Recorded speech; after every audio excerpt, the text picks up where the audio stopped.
순서가 무슨 순서야? 이거 죽는 순서야. 누굴 먼저 쓰면 어때? 의암의 이름부터 먼저 쓰게. 그러자 그 다음은 일사천리였습니다. 그분 덕택에 이렇게 33인의 민족 대표들이 1919년 3월 1일 날 독립선언을 할 수 있었고요. 이들은 모두 체포되었습니다. 그때도 이승훈 선생은 당당하게 이렇게 이야기하셨습니다. 자유를 빼앗긴 지 10년 동안 고난과 굴욕이 우리를 죽음의 골짜기로 이끌었다. 우리는 최후의 1인, 최후의 일가까지 적의 칼 아래 쓰러질지언정 부자유, 불평등 속에서 남에게 이끌리는 짐승이 되기를 원치 않는다. 이승훈의 두 번째 삶은 목숨을 건 독립운동가로서의 삶입니다. 그 첫 번째는 백성을 깨어나게 하라. 안창호 선생님의 연설에서 큰 충격을 받았습니다. 안창호는 기울어져가는 나라를 구하려면 썩어빠진 과거의 나쁜 버릇을 버리고 힘을 길러야 하며 힘을 기르려면 신교육에 힘써야 된다. 신교육에 새로운 나라를 만들자 하고 이들은 신민회를 조직했습니다. 신민회는 비밀결사 단체였습니다. 그 신민회에 이승훈 선생도 포함이 되어 있죠. 이승훈 선생은 신민을 키우기 위해서는 새로운 교육을 해야 된다. 그래서 그는 자신이 만들었던 서당을 근대식 교육을 가르치는 강명의숙이라고 학교를 바꾸고요. 중등교육기관으로 정주에 오산학교를 설립했죠. 처음 오산학교를 설립할 당시에는 학생이 불과 7명이었습니다. 오산학교를 설립하면서 이렇게 연설했습니다. 나라가 날로 기울어져 가는데 그저 앉아있을 수는 없습니다. 총을 드는 사람, 칼을 드는 사람도 있어야 할 겁니다. 그러나 그보다 더 중요한 것은 백성들이 깨어 일어나는 일입니다. 내가 이 학교를 세우는 것도 오직 우리 민족에 대한 책임감 때문입니다. 내가 모든 일의 신조로 삼는 것은 민족을 본위로 하라. 그리고 죽기까지 심력을 다하라는 것입니다. 이것으로 어떤 곤란과 핍박과 위험이 있더라도 싸워 이기고 또 위안을 얻습니다. 오늘 이 자리에 7명의 학생밖에 없으나 이것이 차츰 자라나 70명 내지 700명에 이르는 날이 올 것이니 일심협력하여 나라를 빼앗기지 않는 백성이 되기를 부탁합니다. 마지막으로 안창호 선생께서 여러분에게 해주는 말이 있습니다. 진리는 반드시 따르는 자가 있고 정의는 반드시 이루는 날이 있다. 낭망은 청년의 죽음이요. 청년이 죽으면 민족이 죽는다. 그렇게 7명을 시작으로 오산학교가 설립되었고 그는 이 학생들을 잘 가르치기 위해서 명망 있는 학자들 그리고 뛰어난 능력을 가진 선생님들을 모셔왔습니다. 이 오산학교의 교장 선생님 그리고 선생님으로 학생들을 가르쳤던 분들입니다. 그리고 이 학교를 졸업해서 각 분야에서 뛰어난 능력을 발휘했던 이 학교의 졸업생들입니다. 이 오산학교는 아침 일찍부터 학생들이 체조와 함께 애국가를 부르면서 하루를 시작합니다. 그리고 학교의 방침은 학생들 스스로 자율적으로 모든 것이 이루어집니다. 심지어는 시험 때도 무감독으로 시험을 치렀다고 합니다. 이 오산학교를 졸업한 1회 졸업생은 11명이었습니다. 그리고 2회 졸업생은 벌써 그 2배가 되었죠. 2회 졸업생의 사진을 보면 손에 뭘 들고 있나요? 태극기를 들고 있습니다. 앞으로 학교를 졸업하고 나서는 이들의 삶이 어떠할지를 짐작하게 해줍니다. 1회 졸업식이 있던 날 이승훈 선생은 1회 졸업생들 앞에서 이렇게 이야기했습니다. 여러분이 학교에 들어온 지 4년이 되었지만 학교가 초창기가 되어 공부도 변변히 하지 못하고 교문을 떠나게 되어 매우 유감스럽습니다. 하지만 지금 우리의 형편은 편히 앉아서 공부만 하고 있을 때가 아닙니다. 하루라도 빨리 나아가서 배운 만큼이라도 우리 동포들을 깨워줘야 합니다. 여러분을 거칠고 험악한 이 세상에 보내는 것이 마치 사자들 틈바구니에 보내는 것 같습니다. 한 가지 부탁할 것은 오산의 졸업생들은 어디를 가든지 거짓말로 남을 속이지 말고 자기가 맡은 일을 게을리하지 말고 몸소 실행하며 민족의 영광을 높이는 인물이 되어달라는 것입니다. 이승훈 선생의 연설문을 보면 깍듯이 학생들에게 높임말을 쓰고 있습니다. 이승훈 선생은 도맡아서 학교 운동장에 풀을 뽑고 청소를 했습니다. 학생들은 공부만 하라는 거죠. 하루는 학생들이 공부를 하고 있는데 바깥에서 시끄러운 소리가 들립니다. 나와봤더니 이 학교의 설립자였던 이승훈 선생이 화장실에 얼음똥을 깨고 있었습니다. 재래식 화장실에서 학생들이 똥을 누면 그 똥이 쌓이면서 바로 얼어버려서 얼음똥 산이 만들어지게 되는 거죠. 그러다 보니까 학생들이 변을 보려고 앉아 있다가는 그 얼음똥 산에 찔리게 생긴 거죠. 그래서 도끼를 들고 직접 그 얼음똥을 깨고 있었던 겁니다. 이런 분이 바로 이승훈 선생이셨습니다. 그리고 그는 절대 학생들에게 말을 놓지 않았습니다. 이 학생들 가운데 나라를 구할 민족의 지도자가 나올 수도 있다. 어찌 말을 함부로 놓겠느냐라는 거였죠.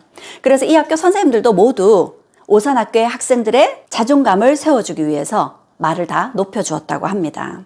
이런 이승훈 선생에게 황성신문에서는 전국의 13도에서 재산으로 말하면 이승훈보다 10배, 100배나 되는 사람도 있지만 교육가의 영예를 얻은 자는 오직 이승훈뿐이다 하고 칭송을 했습니다.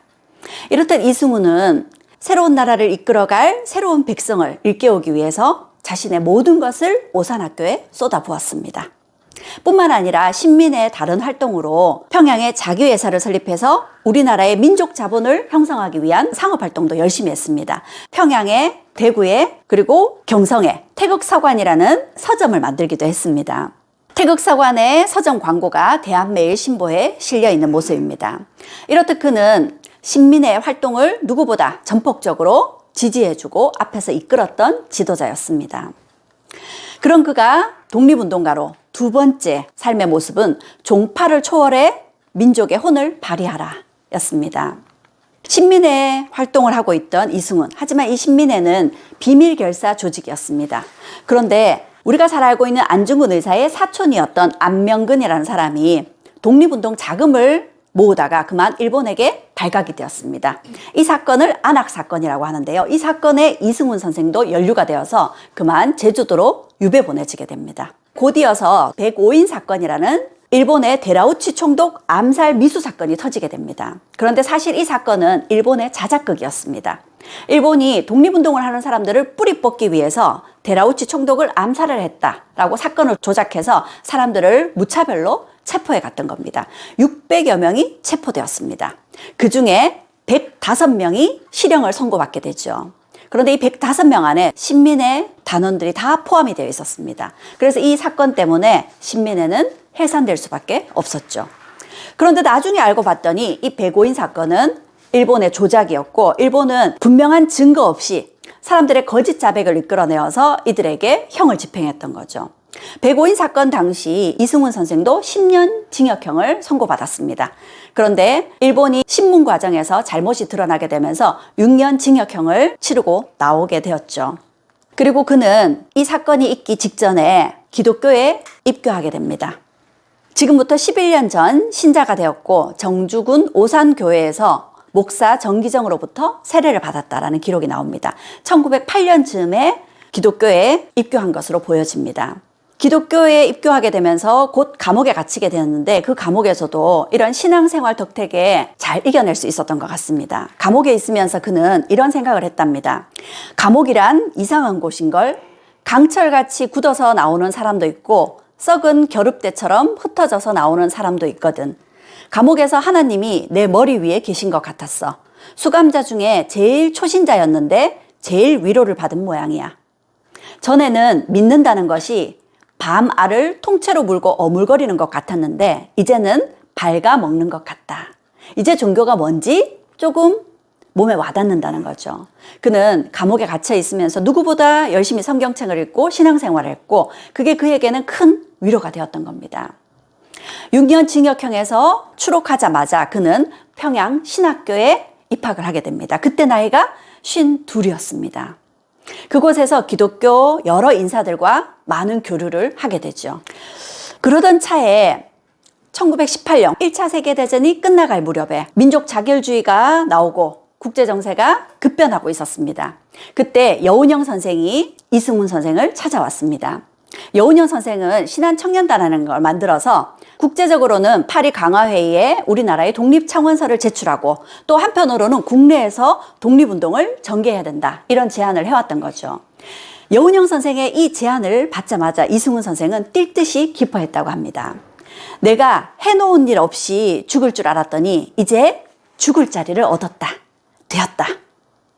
그리고 적극적으로 국내에서의 독립운동을 준비하게 됩니다. 바깥으로는 파리 강화회의에 김규식 선생을 파견해서 우리나라의 독립청원서를 제출하기도 했고요. 또 국내에서는 주로 종교계 인사들을 중심으로 독립운동을 전개해 나갔습니다. 그런데 이 종교계 사람들은 종교가 정치에 관여해서는 안 된다 이런 생각을 가지고 있는 사람들이 꽤 많았습니다. 그러다 보니까 독립운동에 적극적이지 않았습니다. 그러자 이승훈 선생은 여러 기독교 인사들, 목사들에게 이렇게 호통을 쳤습니다. 나라 없는 놈이 어떻게 천당에 가? 이 백성이 전부 지옥에 있는데 당신들은 천당에서 내려다보면서 앉아있을 수 있느냐? 그렇게 기독교 인사들을 움직였습니다. 그런데 난관은 또 있었습니다. 종교단체들이 힘을 합해서 우리 민족의 힘을 함께 보여줘야 된다는 거죠. 그런데 종교적 교리가 다른 사람들이 손을 잡는다는 게 결코 쉬운 일이 아니죠. 특히 기독교 인사들은 천도교 인사들과 손을 잡는다는 것이 내키지 않았습니다. 종교적인 이론도 굉장히 다르고요. 또 이 천도교인들은 과거에 동학농민운동을 일으켰던 사람들이다. 그런 사람들과 손을 잡는다는 거 그게 가능하겠느냐 하고 불신하는 사람들이 대다수였습니다. 그런 그들을 설득했던 이가 바로 이승훈 선생이었습니다. 그리고 드디어 천도교, 불교, 기독교가 함께 독립운동을 하자고 연합을 이끌어내게 되었죠. 그리고 독립선언서를 작성했습니다. 이 독립선언서에 각 종교계의 민족 대표 33인들이 서명을 해야 됐습니다. 그런데 누가 먼저 서명을 하는가를 놓고 또 옥신각신을 합니다. 그때 이승훈 선생이 또 이렇게 호통을 칩니다. 순서가 무슨 순서야? 이거 죽는 순서야. 누굴 먼저 쓰면 어때? 의암의 이름부터 먼저 쓰게. 그러자 그 다음은 일사천리였습니다. 이렇듯 이승훈 선생은 누구보다 호탕하고 리더십 있는, 그리고 독립운동에는 스스로 자신이 먼저 목숨을 내어놓고 적극적으로 나서는 분이셨습니다. 그분 덕택에 이렇게 33인의 민족 대표들이 1919년 3월 1일 날 독립선언을 할 수 있었고요. 이들은 모두 체포되었습니다. 모두 체포되어서 서대문 형무소에서 취조를 받았어요. 그때도 이승훈 선생은 당당하게 이렇게 이야기하셨습니다. 자유를 빼앗긴 지 10년 동안 고난과 굴욕이 우리를 죽음의 골짜기로 이끌었다. 우리는 최후의 1인, 최후의 일가까지 적의 칼 아래에 쓰러질지언정 부자유, 불평등 속에서 남에게 이끌리는 짐승이 되기를 원치 않는다. 이렇게 당당하게 맞섰고 결국 3년 동안 서대문 형무소에 갇혀 있어야 했습니다. 그가 추록한 것은 1922년이었습니다. 앞서 안학사건부터 해서 거의 10년간 감옥에 있어야 했던 거죠. 1922년에 그가 추록하자마자 동아일보에 이런 기고문을 실었습니다. 감옥에 대한 나의 주문. 첫 번째는 콩밥에 돌이 너무 많아 치아를 다치기 일쑤라며 채로 걸러달라고 주문을 했습니다. 두 번째는 병자에게 주는 음식물의 개선 요청과 4평 규모의 감방에 16, 7명을 수용하는 것은 가혹하다고 지적하고 있습니다. 그리고 간수들의 거친 언행과 죄수 가운데 조선인과 일본인 차별 대우도 콕 꼬집어 주었죠.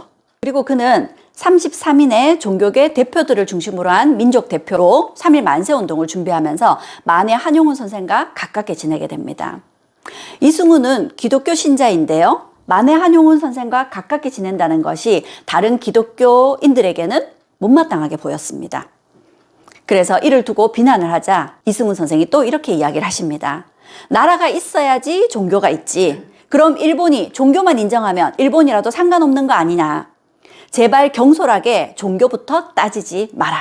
이렇게 따끔하게 이야기했죠. 그가 1922년 출소하고 난 이후 정성을 들였던 오산학교를 가봤더니 오산학교는 일제에 의해서 모두 불이 났었습니다. 전국적으로 항일학교로 이름난 오산학교가 일제에 의해서 전소되자 학교 재건을 위한 성금이 모아졌습니다. 정주 오산학교에서 만세 소요 때 교실이 불에 타고 교사들도 체포를 당한 사람이 많이 있어 일시 동안은 상학을 중지하였다가 유지 김기종 씨가 1만 원을 기부하고 또 동교 졸업생 편에서 1만 원과 학부형 편에서 1만 원을 기부하여 동교는 1층 더 충실하게 되어가는 중이며 이 소식에 여러 인사들이 기부에 동참하고 있다. 소실되었던 오산학교가 다시 재건되고 있는 모습을 보여주고 있습니다.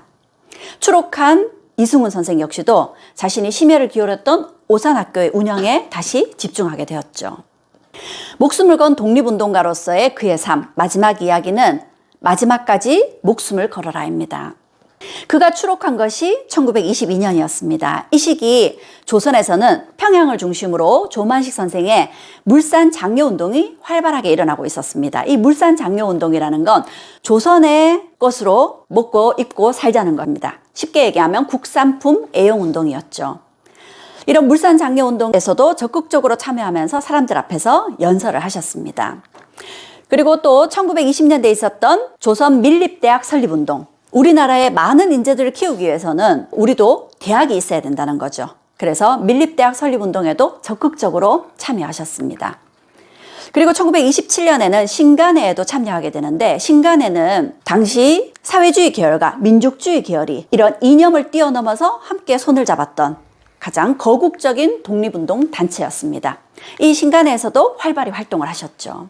하지만 그의 연세가 이제 점점 많아지고 있었습니다.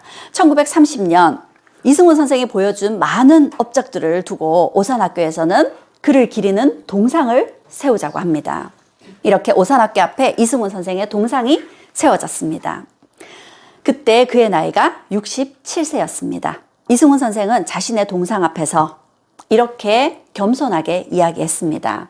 나는 큰일 한 것도 없고 단지 학생들의 변소를 청소했을 뿐입니다. 전 아무것도 한 게 없습니다. 다만 하느님이 시키셨을 뿐입니다. 이 동상이 세워진 1930년 5월 3일, 그로부터 닷새 후 그의 집에서는 독립운동을 두고 고민하는 많은 인사들이 함께 모여서 이야기를 나누고 있었습니다. 그리고 그들과 헤어지고 난 이후 그날 밤 갑작스런 심장마비로 그 다음 날 새벽에 이승훈 선생은 돌아가셨습니다. 그런데 그의 마지막 유언이 있었습니다. 내 시신은 땅에 묻지 말고 의학용 표본으로 만들어 교육 재료로 사용해달라. 그의 유언에 따라 그의 시신은 경성제국대학, 지금의 서울대학교입니다. 경성제국대학으로 기차에 실어서 전달이 되었습니다. 그곳에서 그의 시신은 해부되어서 그의 뼈만 의학용 표본으로 만들 생각이었습니다. 몇 달이 걸리는 일이었습니다. 그런데 일본은 이승훈 선생의 죽음에 조기를 달지 말라. 심지어는 그의 뼈로 의학용 표본을 만드는 것을 금지시켰습니다. 결국 몇 달 후 그의 뼈만 다시 오산학교로 돌아왔고 오산학교 산기슭에 그의 무덤을 만들었었습니다. 일본은 아마도 이승훈이라는 이름 세 글자 그리고 그의 시신조차도 두려웠던가 봅니다. 결국 그의 무덤 앞에 세워진 비석도 일본에 의해서 훼손되고 땅에 묻혀졌습니다. 이승훈 선생의 죽음은 그 당시 큰 충격을 주었습니다. 당시 총독부의 기관지였던 매일신보에서도 이승훈 선생의 죽음을 기사로 내보냈습니다. 위대신산한 생애, 위대하고 고통스러웠던 한 사람의 생애다. 이렇게 제목을 붙인 부음 기사였습니다. 이승훈 선생과 각별한 관계였던 함석헌 선생은 이승훈 선생이 돌아가시고 난 후 이렇게 회고를 했습니다. 남강은 과연 조선에서 등촉이었다. 나는 여태껏 저만큼 광이 있게, 저만큼 뜨겁게, 저만큼 기운차게, 저만큼 참되게 산 일을 보지 못하였다. 이제 그가 돌아가셨고 나의 느낌은 겨울 방 안에 광명 삼아, 난로 삼아 붙들고 지키고 앉았던 외로운 촛불이 꺼져버린 느낌이다.